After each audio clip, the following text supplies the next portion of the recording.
Hi again, I'm Sean Collins, and I'm the esports reporter with the Dallas Morning News, covering the Dallas Fuel of the Overwatch League. Just here to bring my Week 2 power rankings for the Overwatch League. If you like these kinds of videos, make sure to leave a like and subscribe. Comment if you disagree or agree with some of the picks. I always like the discussion. Just getting started straight into my S tier. I think overall, I think this is mostly a non-overreactive power rankings. I don't think we learned that much about some of these teams, but I have the Gladiators, the Shock, and the Reign up in that S tier. They are still undefeated, so I guess you could say in that way, they're the three best teams in the league as of right now. But I do think that the A tier teams below them, for the most part, are pretty good as well.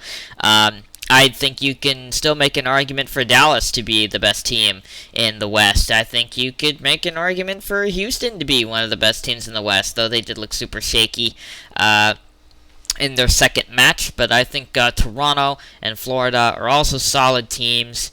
But moving into that B tier, Washington, I still think they're just a little bit inconsistent, and I would like to see them, maybe break out of that inconsistent area before I bump them up to the A tier.